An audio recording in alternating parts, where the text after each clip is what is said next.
like that. Then one day there'll be splices of this, but I'm not giving you a date because whatever date I give you, that would be a lie. Okay. So let's just pretend there's like this whole intro, there's music. I'm walking down the aisle. I'm waving, and I'm like, okay, today's talk show guest, we have one of my dear friends, Ahyiana Angel. Honestly, all right, I'm not going to do a dramatic long introduction because you all know by now I'm super dramatic at this point. But honestly, I feel like if you ever have a question, as long as it's not something like how many fish are in the sea, Ahyiana's going to know the answer. Like, I don't care what industry it is. I don't care like what level of seniority it is. I don't care what she's going to be like, I thought about that 2 years ago and this is what I found in my research. Okay? And then she's going to forward you some links and then she's going to text you in a week to ask you to follow up on it, to be like, did you do it? And it's like, wait, I was just being inquisitive. That's not actually a thing I wanted to do.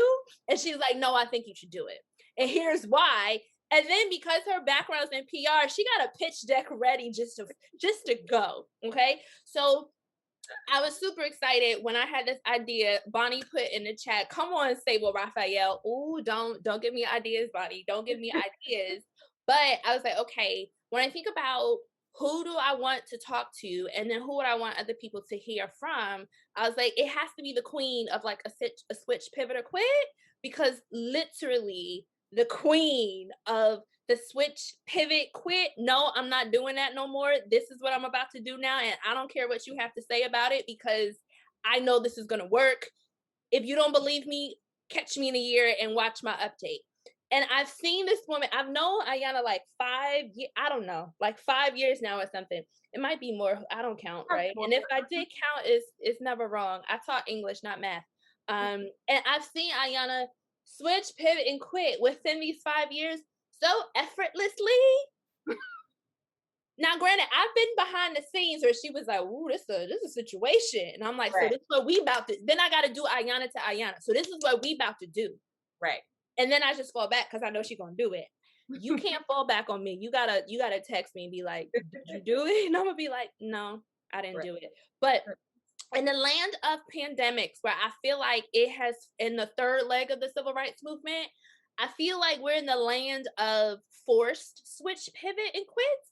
So I was like, who better to talk to than the queen of the switch, pivot, or quit? Cue music in the background. And we bring out to the stage Ahyiana Angel. Okay. That was dramatic. But these days, how are you introducing yourself to the people in them? You mean like title wise?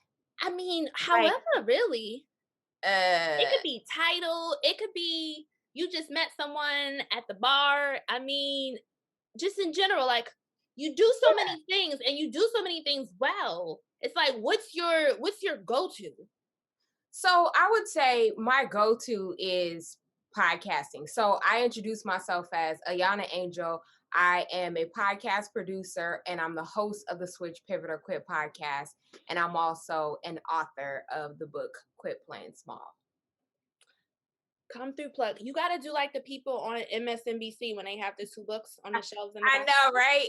They be perfectly angled. Shelf off. Yeah, I should have. Yeah, you're right. They be perfectly angled. Don't worry. I gotta set my game up.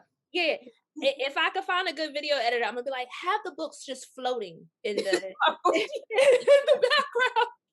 No, it won't look strange at all. It's okay. No, just throw it in there. Okay, so currently podcast producing for companies. How did we get here? Like, without telling, it don't have to be like a chronological story, but like, how did we get to podcasting? Because I know everyone knows there's no degree in podcasting. There's no certification in podcasting. So like, how did you end up with podcasting and what made you go, you know what, I'm gonna do a podcast? Mm-hmm. So funny enough, I've noticed over the years, I've been podcasting for 4 years now, and I've noticed over the years that a lot of people who are taking up some of the senior positions in podcasting have degrees in journalism. So I've Mm, noticed that to be a trend. Uh, okay. Now, because of the storytelling element. And so for myself, that's how it ties in for me. I've always naturally been a storyteller. As you mentioned, I started off in PR, where there is an element of writing, definitely, and creative writing. So from that, I've been able to structure stories and been able to get a person from point A to point B to a final conclusion. So I think that's really aided me in my journey all the way through as an author, obviously as a publicist, and then now storytelling and having extended conversations via podcast. So for me, having started off in PR, when I decided I wanted to make a transition, I didn't really want to do that anymore. I had to figure out what my next thing was. And sometimes we overlook the things that we're naturally good at, or that people, feed into and say, oh, you're amazing at that. And you just kind of Mhm. overlook it, like, oh, okay, yeah. And sometimes you think people just putting you on, but really it's like, Yeah, they no, just talking smack. yeah, but you really might have something. So I Hmm. started to pay attention. And for me, writing was a thing. So that's how I transitioned into becoming a traditionally published author and had my first book published. And then from there, just realizing the conversations that were being had around me and how so many people weren't exactly happy where they were. Hmm. That is what eventually led me to podcasting, because I just realized that when I was trying to figure out what was next for me in my career, I didn't have a lot of resources, or at least I didn't know where to find them. And so I wanted to host and have the conversations that I felt like would have aided me when I was trying to figure out what was next for me. And so eventually getting into podcasting opened up a lot of doors for me, because I quickly realized that a lot of the things that I am capable of doing behind the scenes, a lot of other people weren't doing them, didn't know how to do them, and it didn't come natural to them. So that then opened up a door for a conversation of how I could be more on the production side for other people. And so that led me to where I am now. And it's also opened up plenty of doors and opportunities in terms of speaking engagements and all kind of great stuff. So podcasting has really been something that's helped my world to flourish in my pivots. Come through, help my world to flourish in my pivots. I notice bars when they drop. I don't be dropping bars, but I notice bars when they You get. drop some bars. Stop. Hold on. Not yet. Not yet. It's too early. It's too early. Now, okay. So, in the land of podcasting, Mhm. I want to talk a little bit. So, I've mentioned like very like, and Ahyiana was in PR, and then she's like, and I've started in PR, but I just want to highlight PR for NBA and then quit. Right. So Mhm. it's like, yes, she started in PR, but she was Mhm. doing PR for the NBA and she quit. For those who are at places right now or have been in places in the past, or you might end up like your next position within a few months, you might go, oh, this ain't it. Like, Yeah. what, not knowing what your next step was, like, what did it take for you to go, I don't care what my next step is. I just know this isn't it anymore and I'm done.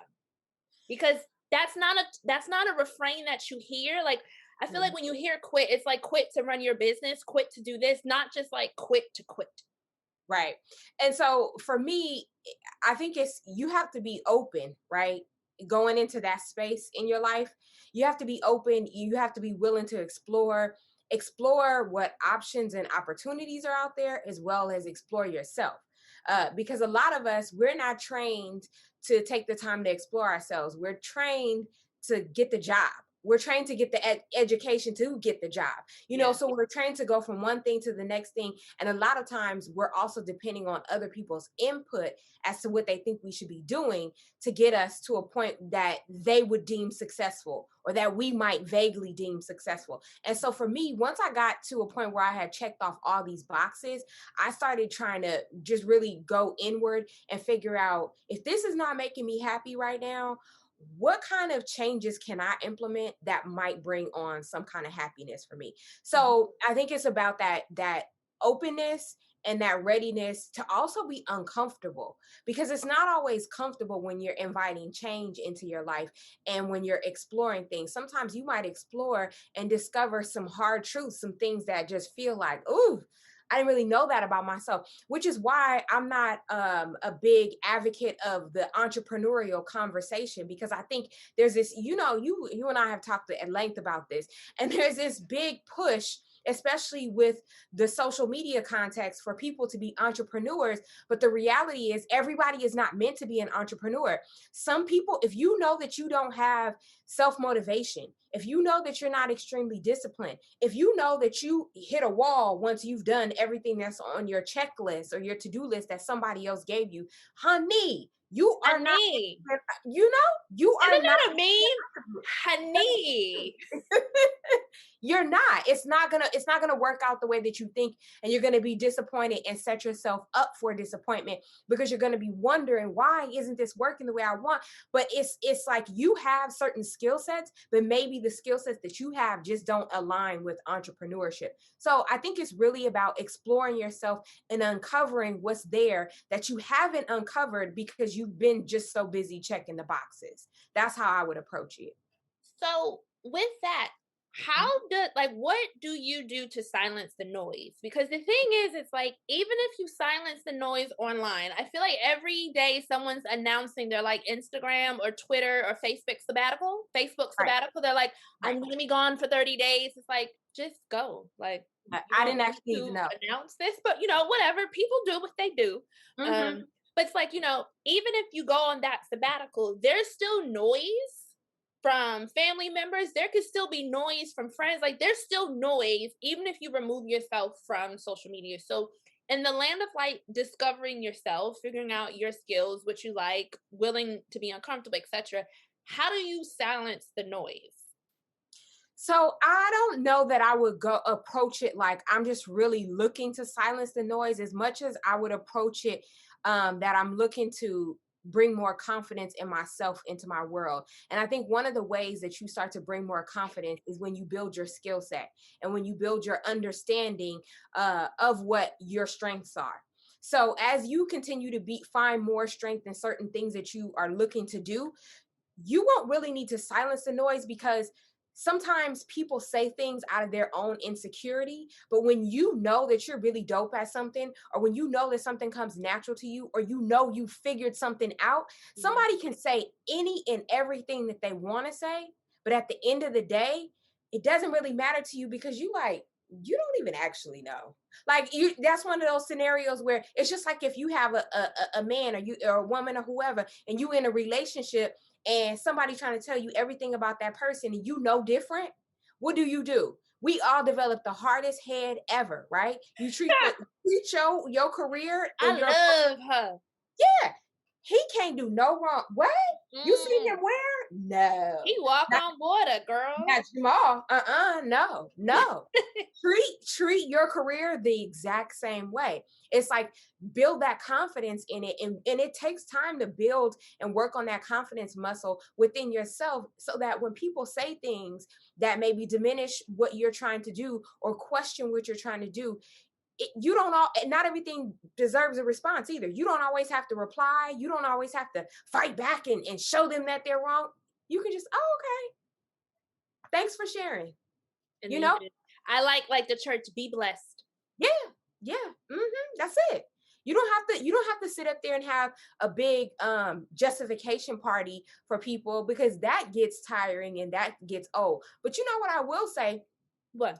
If there is an instance where you feel strongly about it, Mm-hmm. do it once or twice, because you know what that does? That continues to build your confidence in you.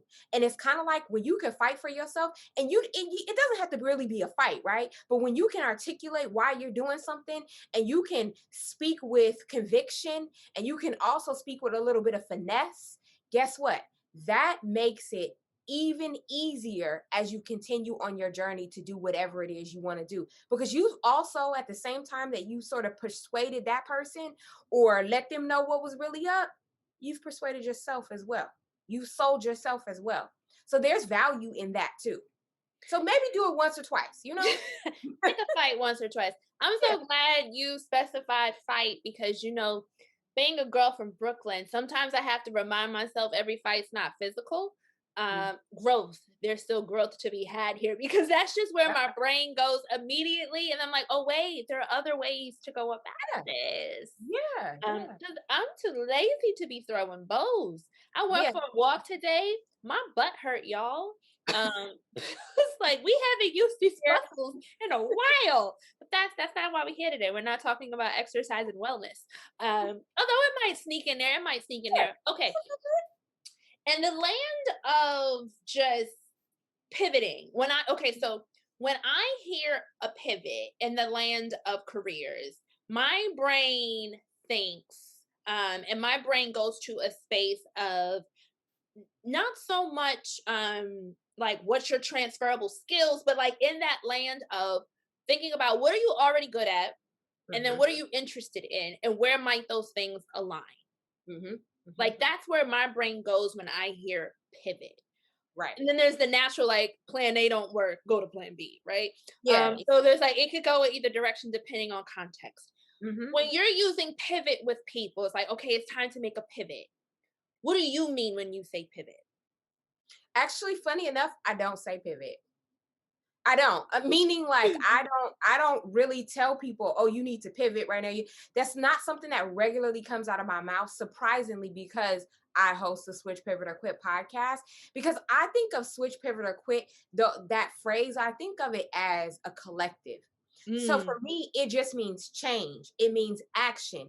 It means doing something that you haven't done before. It means potentially getting uncomfortable, as I mentioned earlier. So for me, I look at it as a holistic type of thing. Not like a singular, like first you switch. No, because I think that makes it feel a little too heavy for people. You know, sometimes you don't have it all figured out, and you don't know which area is going to be right for you, which direction is going to be right for you.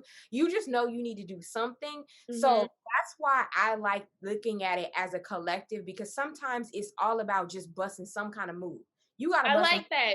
This like just get started. Just get started with something. You got to try something, whether it's to take a class, whether it's to interview your friends about what they think your strengths are, whether it's to get out there and try something that you've always dreamed about doing. Something has to happen. Some kind of action has to be taken. And I'm a big proponent of action. But we know. Because she stayed telling me what to do, y'all. Okay. You're on this side of my screen. She stayed making me, you know, being a little sister is rough. It's all love. And we work it out. And I'm an only child too. And I was like, I didn't ask for this. I was not the kid who wanted siblings growing up. I did not. I recognize that's too much. That's too much. Right. Okay. So we started out in the NBA. We're doing PR. We left, just so you all know, Ahyiana was out here traveling Europe. She was living her best life. She likes taking pictures in front of doors. She comes back. She's starting this entrepreneurial career. What I want to spend some time on here is because even within this entrepreneurial space, you've still done a switch, pivot, quit.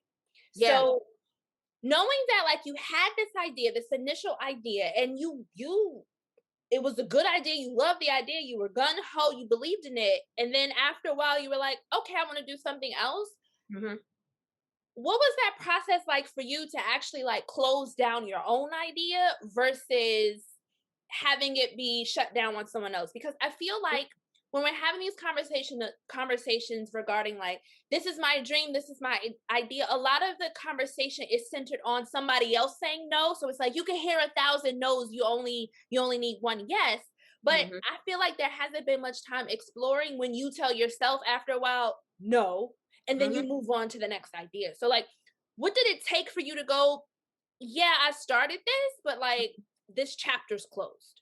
Yeah, I think it goes back into that larger conversation of know thyself.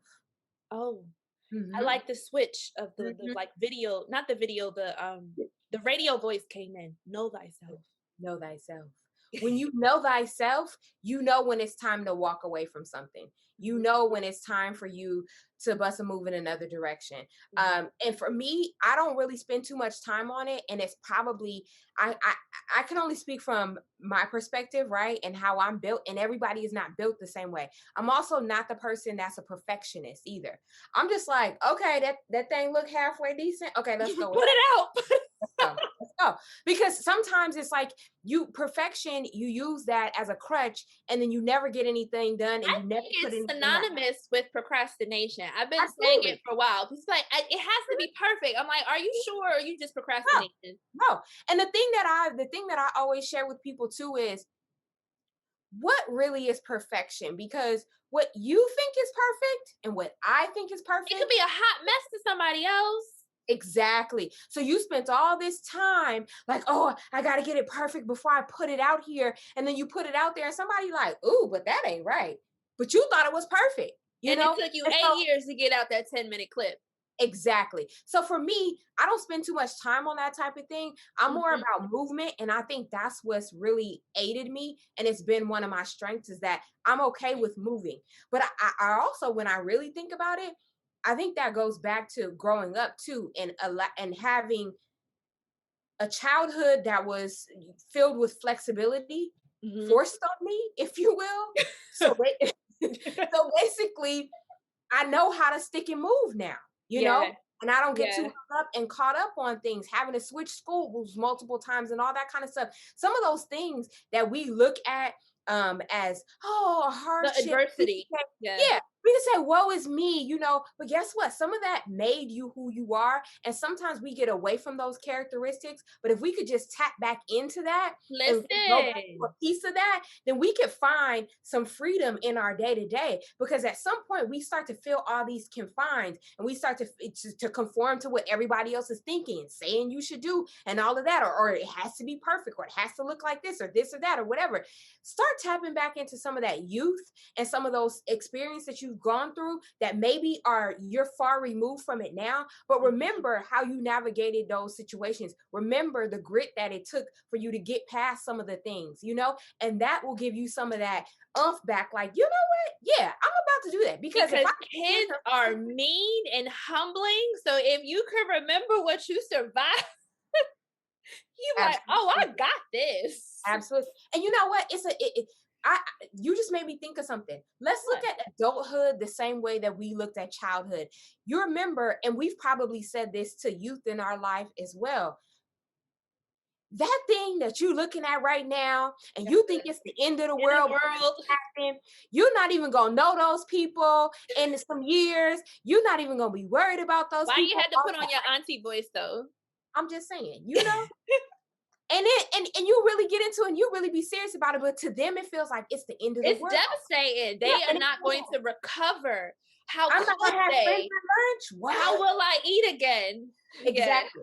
But guess what? We can look at ourselves in our adult current status the same way.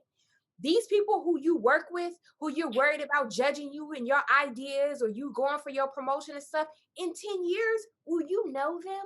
Will you No. care about what they think about you? Let's say the same thing for people online. Okay? Will you Online. know them? Will you care about what they think about you? Absolutely not. And then let's take it a step further, because this is where the reality really hits. Where are we going? Where this If step? you are blessed enough to see the end of your life in a peaceful manner and you laying on your deathbed, are you really going to be worried about what other people thought about you? They're gonna be Are like, you really going to be yeah. worried about what they had to say? Are you going to be thinking, I achieved everything I wanted to achieve? Or are you going to be thinking, I missed out and didn't do what Sally wanted me to do, or Jessica wanted me to? No, you're going to be like, I feel good because I'm content in my heart. And those people who you were thinking might potentially judge you, might Mhm. potentially have something to say about your choices and decisions, might potentially critique every move that you make. Guess what? They not gonna be around. Mm-mm. And they You gonna ain't forget gonna know. about you. It's like you forget about them, and like at the same time they forget about you, Exactly. Exactly. and you just be losing sleep, Yeah. skipping So don't worry meals, about it. So or eating too much ice cream because you know when people get stressed, either they stop eating or they go and eat everything. There's no happy medium. It's like, which one are you? Are you a stress eater or a stress non-eater? Right. But to go back to your question, I think it's like the way that I've been able to sort of like move and everything is because I don't focus on things too hard. I don't put too much stock in things. I don't stress myself out about things, especially like a move that I'm going to make or something. I just do it.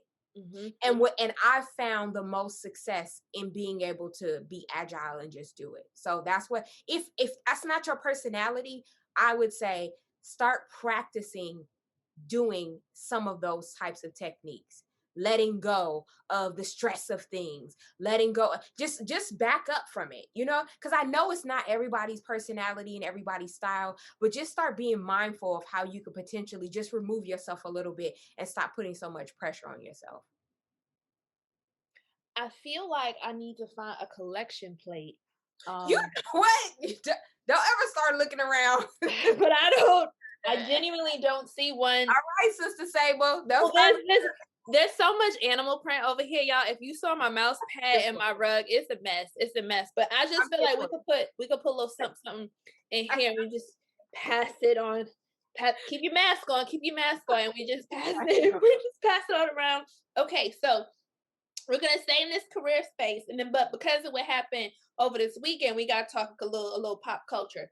But before we get in pop culture land, okay. So for those who know, when RBG started, well, I'm not gonna say when it first started. I won't take you all the way down the road again, but at some point, it was very much career driven. There was no balance. It's like lifestyle and balance and health. It wasn't holistic at all. It was very much like get your resume done, da da da. Yeah. In the midst of that, we have all these one-on-one conversations with folks. And besides realizing that they need therapy more than they needed, don't laugh. That was very serious. Do. Okay. I'm laughing because besides the fact that they needed therapy along with some form of career coaching, I also found myself gently educating people by saying, sis, I know they're trifling where you are, or they've possibly been trifling where you've been, but like going into this new industry is not going to rid you of racist experiences. Like that's just not a thing. But I know, like for us in particular, who've experienced whether it's workplace trauma by way of your colleagues, by way of the policies, like your manager, like however it might take shape and form. Yeah. So many of the reasons, like I feel like some of the top, if I had a scale of like the top 5 reasons in there is always like, I'm tired of dealing with these racist son of a guns. Yeah. And I'm like, well, baby, I don't want you to have to deal with them either, but I just want you to know going to legal or medicine or marketing or advertise, like you don't get to escape that. Right. That's just not a thing, right? Yeah. Like it's an unfortunate truth, but like it's a thing. So that was a very long-winded introduction of going, having been in different spaces and now being in what I, just because of the nature of the game, throw podcasting into the tech space. And then being a woman of color, but like a Black woman in that space when there's no like this whole how-to for podcasting and course selling and all this is kind of new. What has that experience been like just in the tech world? Because that's a world where we're even fewer and far in between. It's not like there's a bajillion doctors and lawyers, but to say you had a black doctor or lawyer, no one goes like, oh, it's just like, oh, okay, that's dope. But then when you get in the tech space, you're like, oh, for real? So it's like, how, being that you've been in different spaces, what difference have you seen? So I would say the space that I'm in right now is the most comfortable space that I've been in my whole career. But a part of that is because my journey has also pushed me to, and at the same time allowed me to find my voice. When I was working at the NBA, even some of my early jobs in entertainment in LA, I didn't have a voice. I didn't even know. I knew that it was missing, but I didn't even know that it was missing. You know what I mean? Like I couldn't articulate that. Like you knew something was off, but you couldn't pinpoint what it was. You know, you just be like, something ain't right, and that's it. Exactly. A lot of times I felt like I didn't quite fit in. A lot of times I felt like I had to hide pieces of me and by and just hide by omission, right? I wasn't actively, I would just not say certain things or not do certain things or share certain things. And so where I'm at right now, this took a lot of unconditioning, right? So I was conditioned to show up and operate in a certain way in corporate America, especially at the NBA. It's very, very like buttoned up. Everything has to be perfect, on point, all of that. And so when I got out on my own, at first I was operating under some of the same norms that I was used to from that space, right? Yeah. But then I had to start reminding myself, check this out. You ain't got to do that. Yeah, who gonna judge you? Who gonna tell you that you said that word wrong?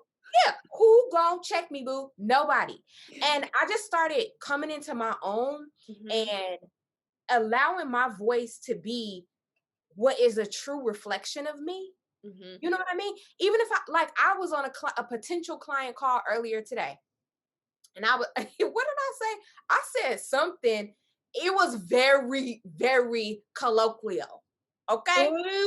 It was putting code switch for them, darling. No, I don't code switch for too much and nobody. And I'm saying too much and nobody because I'm not gonna sit up here and be like, check this out. You know what I'm saying? Right? I'm not gonna talk to you like you my homegirl, but at the same time, I'm going to mix in my flavor and my personality because I want you to get all of me when you are interacting with me, especially if you're deciding to. If you're gonna work with me. Yeah. So for me, I feel like I said, this has been the most comfortable I've been because I've sort of charted my own lane and created my own space that nobody can take away from me. So when you feel like somebody can take something away from you, that's when you really feel the need to conform and you really feel the need to act a certain way or fit into a certain mold because you know you feel like if I do the wrong thing or say the wrong thing, they're gonna be like, we don't need you no more, you know? And so for me, for I guess tech, and I never really thought of it like that, but tech and in the podcasting space, there's a lot of freelancers. There's a lot of opportunity where you don't have to be bound to one company. Yeah, you don't have to have graduated from MIT. Right. Depending on how you want to approach things, you can kind of set your own rules. And so like right now, I'm a producer on this podcast called A Word with Jason Johnson, and it's a Slate podcast. And I'm a freelance producer though. So they check with me in terms of when can I record? You know, and if there's a conflict, I will let them know. And my opinion is respected because of the expertise and the knowledge that I've developed to get myself into this position. And because I didn't come into the position with that mentality that so many of us do, I need this job. I want this job. Please hire me. I was referred. And because I was referred, there's a level of respect there because I was referred for a talent and a skill set, right? And this could also transition into if you're not working for yourself. Yeah. I actually just had a young lady, her episode is coming out tomorrow. I'm gonna tell y'all this, but he didn't want to say where she worked, but she works at Apple, and she's worked at Apple, she's worked at Uber, she's worked at Twitter, all these top companies, and never filled out a resume. How? Because of her relationships. And so that just goes back to what I was saying. When somebody refers you for your skill set and talent, exactly. Yeah. It comes with weight and it comes with respect. And you feel different about yourself when you show up in that space because you know it, like you just were talking about with the racism and stuff. It's a very different experience to feel like somebody wants you there and they need you there versus somebody is tolerating you. And I don't know about y'all, but so many workspaces I've been in and I felt like they were tolerating me. And it's like, nah, that's it was like they had to fill the quota. It's like, all right, we gotta have 2 Blacks per department. But But that's before I even knew that that type of thing was going on, right? And so that goes back to that thing of not being able to quite put your finger on what's not right and what doesn't feel right, but knowing that something is not right. So I'm glad that we're having a lot more free and open conversation about the things that especially Black women experience in the workplace, because so many of those things, for a lot of us, we first generation corporate. Our parents don't know the experiences that we're having. They can't relate. And when we try to share it with them, they're like, but you making X amount a year, right? You know, to them, it's like, you got success, don't complain, because us, we worked at companies for 20 and 30 years and we wasn't making half what you're making. And so just be happy, right? Yeah. But when you don't have that experience as somebody to talk to, that's senior and an elder in your life that's really close to you, sometimes it's hard to know and understand whether things are right, or if you tripping, or if they tripping, or if you should be looking for another gig, or somebody trying to backstab you or sidestep you or whatever. It's hard to really know. So say all that to say, I feel good about navigating the space that I'm in now because I'm making a lot of the rules. And that's a different feeling. I want to pull out something that you said, because it could absolutely be used for those who ain't got no desire to do like the freelancing, entrepreneurial space. You get to interview these hoes. Yeah.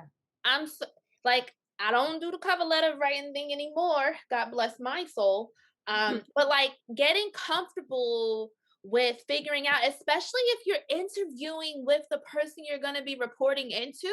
Yeah. Ask that human questions. Don't be shy. Do not be shy. You know, okay. Go. Yeah.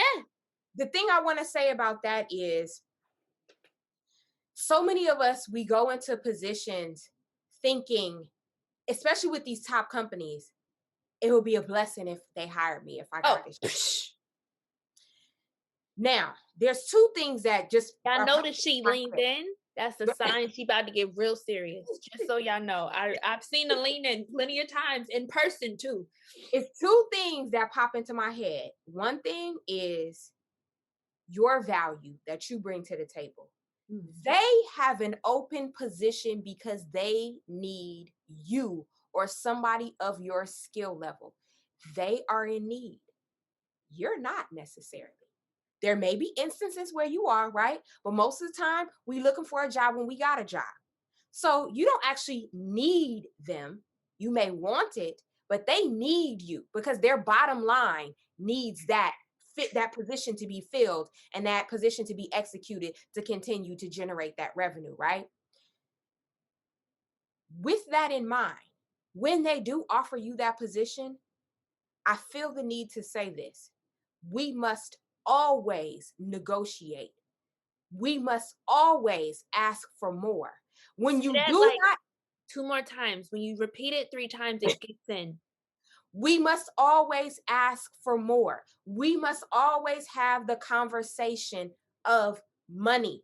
It may not feel comfortable, but guess what? Most times we typing it in the email anyway. Hit send. Close your eyes and hit send. You reread it about 3, 4, 5 times. Done. Hit it. Send. You know why? Because, and I'm going to tell you this from experience too. I've had clients where it's such a big amount of money to say that this is what I'm requiring. But guess what? There's always somebody out there who's requiring more. And here's the thing. Always. And two just one, his name is Brad and he ain't as qualified. And he whack, y'all. But and here's the thing. Like, there's always someone asking for more. And here's where you get to use the reality of racism and sexism to your favor. Simply because you got those two, you know they offering you less. You just know it off top. So off the bat, it's like, oh, y'all offering me less because a little Black girl didn't walk up in here. So there's more for Brad in general, right? Yeah, period. But and you gonna offer me way less than you offered Brad.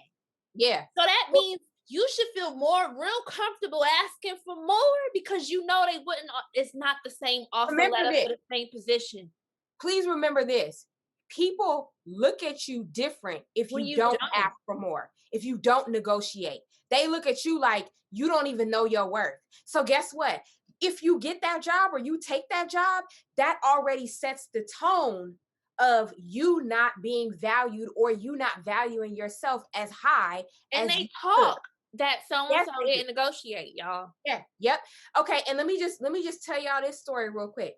So, Ooh, it's story time. Okay. right. So a young lady that I mentor, she was interviewing at a top company that I actually hooked her up with the interview for, a top company. And she wanted a lot of money for this position, right? They never stopped negotiating with her. She stopped the negotiation because she said, y'all can't meet my number. So just remember that somebody else is always negotiating.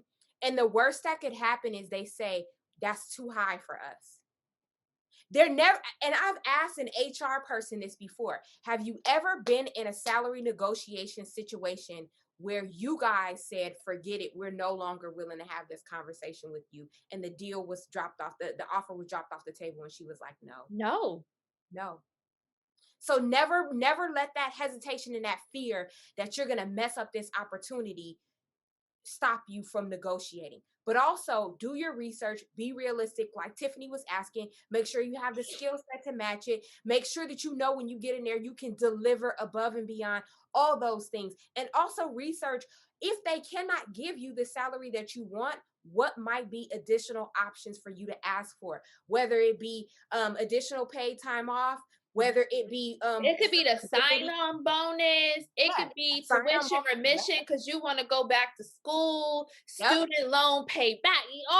It's all kind of things. the list of things you could ask for. You start forgetting. You're like, oh, I don't need the salary. I want all the other. Yep. Yep. And for some of these tech companies and stuff too, it's stock options It's and stuff. stock. So Yeah.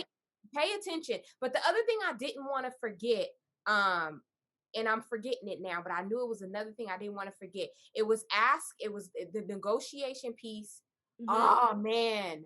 What were we talking about when we led into the negotiation piece? I don't know. Oh my God. It's recorded. I can't rewind yet. Oh, it was I wanted to make sure I said to y'all, negotiate, and dang, it was something else that was good. All right. You know, we talk about pop culture and things. Oh, thank you for saying that. I got it. What? That's what I was gonna say. You mentioned interviewing them as well, right? Oh, I did And say that. I did. right. And we mentioned racism and that subtle stuff. Oh, yeah. What I've realized to be really, really important is if you catch any type of vibe or you get any type of feeling when you are in your interview process, do not dismiss it. Yeah. It doesn't matter how bad you want that position, because that might be the universe's little subtle nudge of telling you this ain't it. This ain't it. People not your people. Because when you get with people who really truly respect you, who you really definitely vibe with, right? Your experience is going to be different. And if you've been in a situation where you felt undervalued, you felt like your voice wasn't heard, you felt overlooked, and you felt like people were treating you a certain way because of the color of your skin, then you know you don't want to recreate that, right? So it doesn't matter what the job is, it doesn't matter what the money is, none of that. You trying to suss out that situation and make sure that it is actually right for you. And sometimes there's indicators that we overlook. Red flags. The same way you dating in these streets, or if you no longer dating in these streets, you remember the red flags from when you was dating in these streets. When you were interviewing in these streets, you a date in these companies in these streets. When those red flags go off on the phone screen, the video chat in person, don't ignore that red flag. And when somebody tries to make you make a decision too fast and that's tries a to rush you, flag on that's field. a huge flag. You know, when they're like, oh, well, we need to know about, or we're trying to get this position. Okay, well, do you think you could start by da, and they won't even let you give your other company 2 weeks notice and stuff? No, your ancestors ain't die for that. No. Okay, so we can move on now. Okay, so I gotta lean back and do my Oprah hands. Okay. Did you watch Harry and Meghan? Yes. Okay.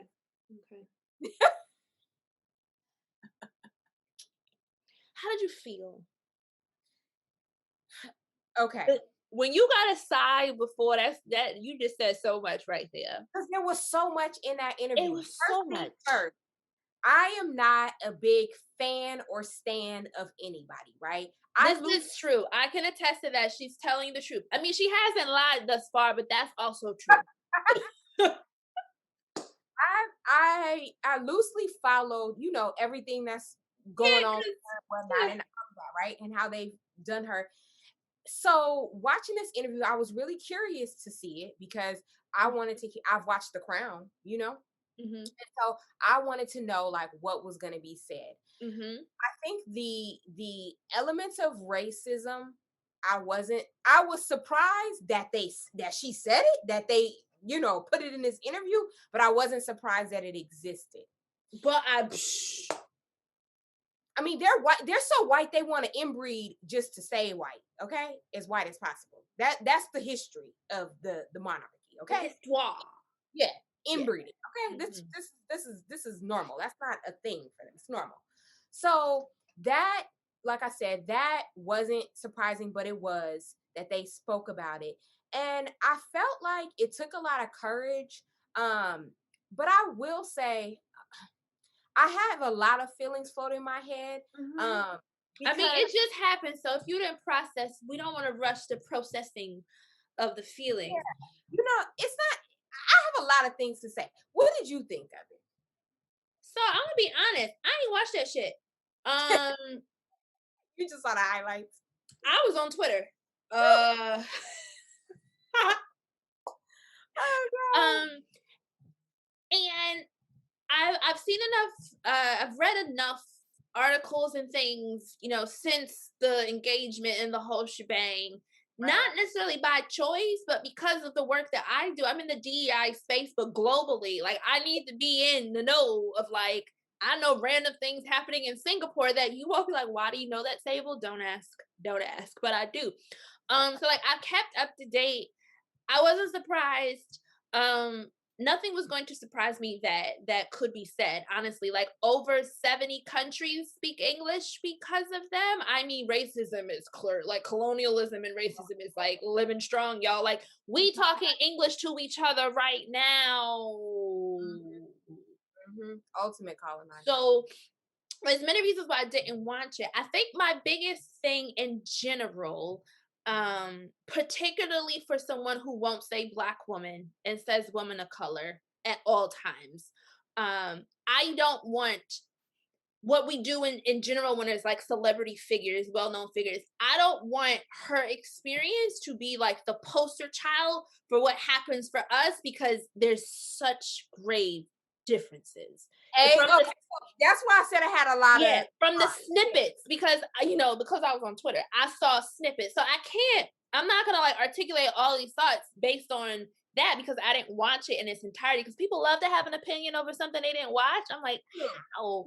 But like I have backstory. So my biggest thing is like I don't want the Jessicas and Karens of the world going like, oh well, this is how Keisha feel at work because they watched the Mega. It's like, no, sis, that's not what's happening here. This is the other thing, and I think the colorism conversations are a little bit hard for me because I understand that I'm a light-skinned woman, but my experience has not been what people place on light-skinned women, right? And I would in so many different ways, right?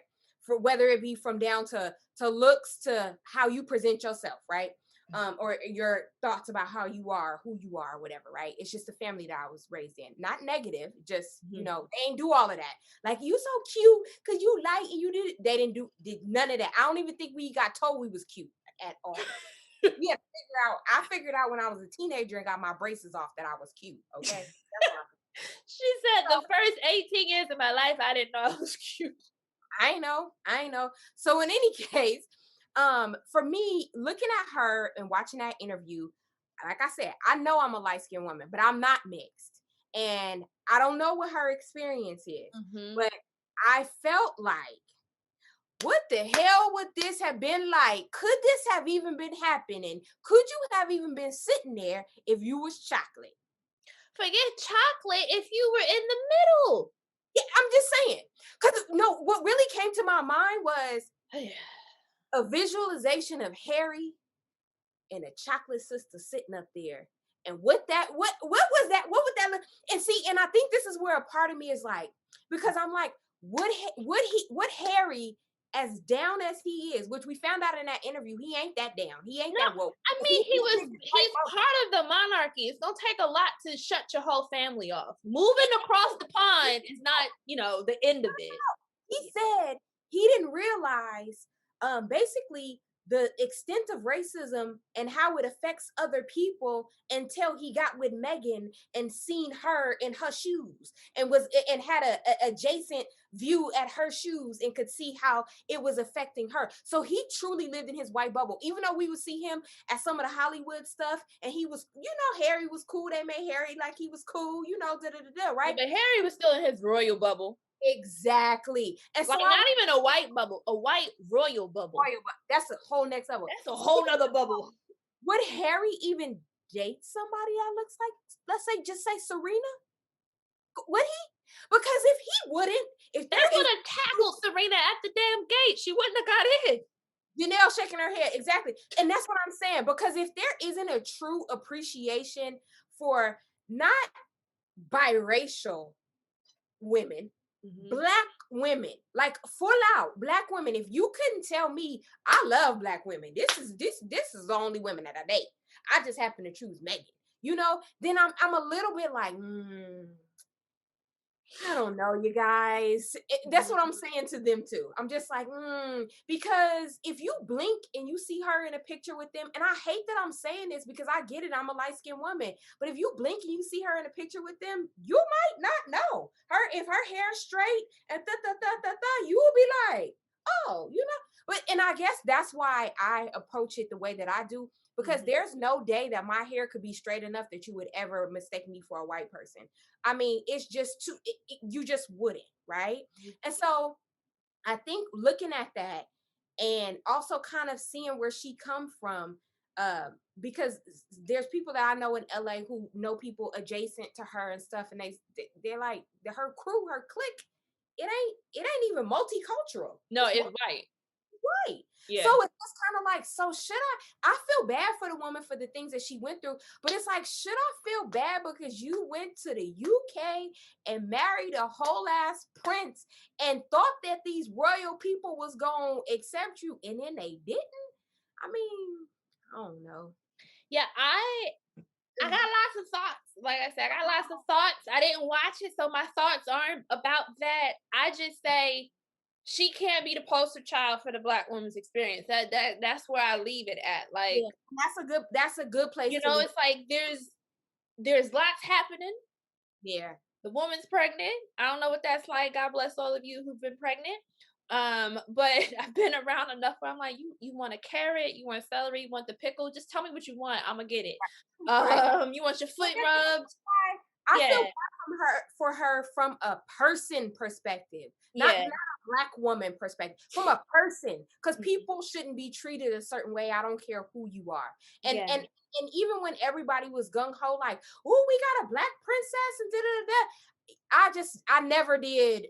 I didn't understand. I mean, I appreciated the choir because I love me a little spiritual. Right. But I didn't understand what, like, y'all, a little pigment entering the palace ain't about to change things. If that's the case, Obama, we would be in a different space right now, but we not. Like, representation does not equal freedom, but that's a whole nother conversation for another day. Yeah. Plus, here's the thing.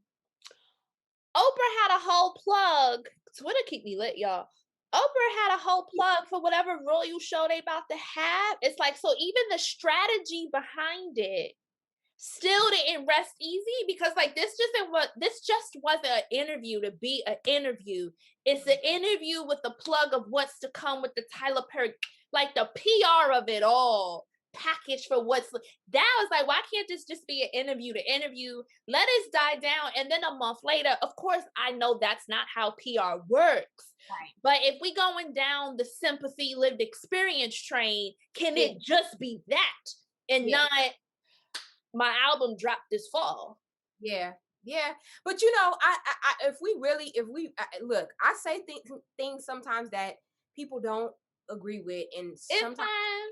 come to my mind. But you know, I love Oprah, but she was sitting up there with her rich ass, you know, asking these questions like she was brand new.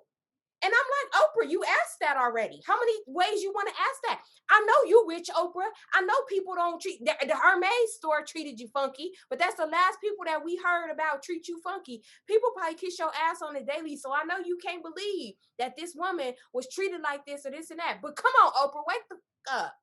Oprah. I will have to say this. Because of my mother, I didn't grow up in a household that like Oprah was like, it's, you know how some people are like Oprah. My mother had, since early 90s when she was still in Chicago and she had her show, my mother didn't watch Oprah. I mean, there are things where she supports, but like my mother has always been critical of Oprah and for various reasons, even before this whole billionaire thing. So like saying Oprah was need to get her shit together, I just feel like that's normal conversation in this household. Because of the way in which, you know, it's from a space of like, if you can't be critiqued, then that's not going to work for us. Like, and look at it's the that you just that you laid it out though. Conveniently, when they came to the States, who put them up? Tyler Perry. That's Ace Boon Coon. Like it's incestuous at a certain point. So it's kind of like, yes, we listening to the narrative that y'all giving us, and I'm not taking anything away from it. I'm sure that there's all the truth in it, but it's also kind of like, look at the delivery, look at the vehicle it was delivered through, look who's asking the questions and all of that. It is very much so to play into a certain narrative, and we get it because this is how they all make their money. Because just like you said, now we know y'all done got cut off from the royalty, so now y'all gotta work like the rest of us. Right. You gotta fend for yourself, so you trying to set up your next moves. We get it. Go into the jewelry closet and pull out diamonds that was stolen from somebody's land however many years ago. Right. Lord. Okay, I'm looking at the time. Those on the East Coast, you gotta go to bed. If I was in your house, I would tuck you in, but y'all not close to me, so I gotta virtually tuck you in. But before we officially cut off, I said that real like I'm from these streets. Cut off. I want to hear at least like one question for Ahyiana from someone before we go off into the world, because you know, talk shows, you got to hear from at least like one person from the audience. So, right? You could unmute yourself and you could pretend like I'm walking through the steps trying to find you in the crowd, or you could just pop it into the chat. Totally fine. Whichever one you want to do. Hi, ladies. I want to ask a question. When you do tell them exactly, negotiate with the salary, I was just listening to that because that happened with me. And it happened to me twice. The first time I negotiated, once they found out I actually had my license, it became a whole different situation. And I actually ended up not getting hired at that job and I know they didn't hire me because they didn't know I had a license in that position.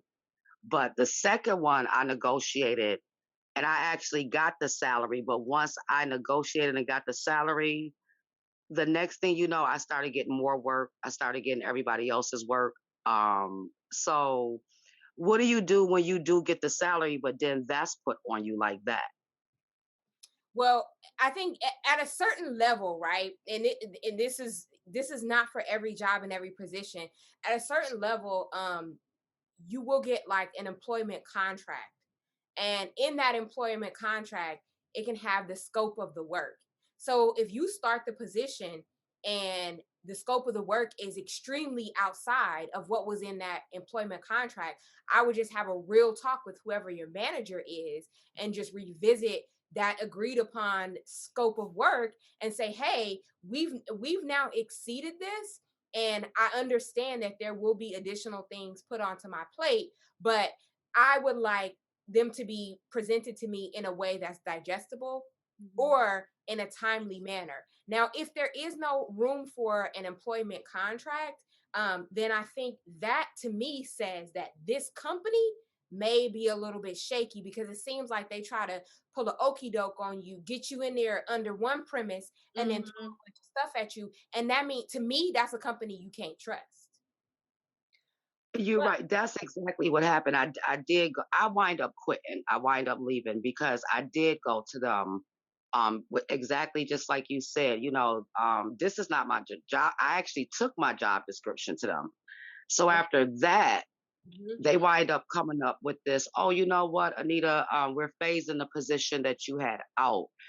And they wanted to present it to me first before they put it out to everybody else. But when I looked at it, one whole part of the job description was actually the job that they hired me for, and they included all these other people extra stuff, but it was still the same salary and everything. And when I spoke on that, like, well, you're phasing my position out, but then you're actually presenting me with another position that's actually my position, but with just more work on there.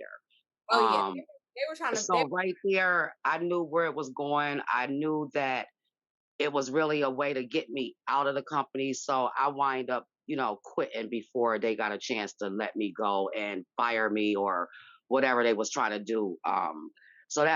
That's where I got stuck at. And I'm an insurance agent broker. So Okay. I'm just noticing, I don't know if it's a black thing, but I want to say it because when a lot of white people, like when we have to go to renew our license, we doing them online now.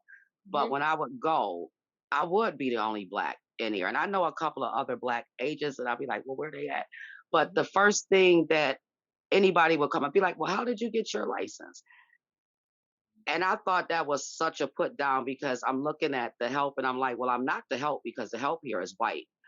But I was like, I got my license the same way you got yours. I had to go and take the state exam and pass the state exam. I said, they didn't just throw my name in the hat and give me the license. Yeah. So with my insurance license, I'm actually finding out that I am getting blocked with a lot of jobs. Like the first one, that's what happened with the first job. It was a customer. They were actually looking for an insurance people.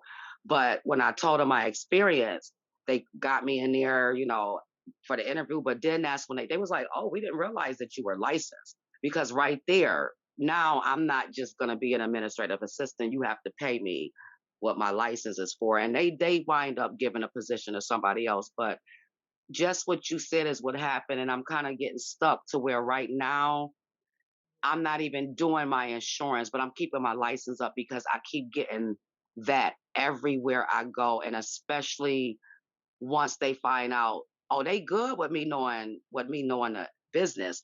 But when they find out, oh, you a licensed broker, insurance agent, and a lot of it is because when you look at the white women, they're not licensed, but they've been there doing the same thing that I'm doing, but they're not going to hire me. And the one person hired me basically because you have to have a licensed person in your office.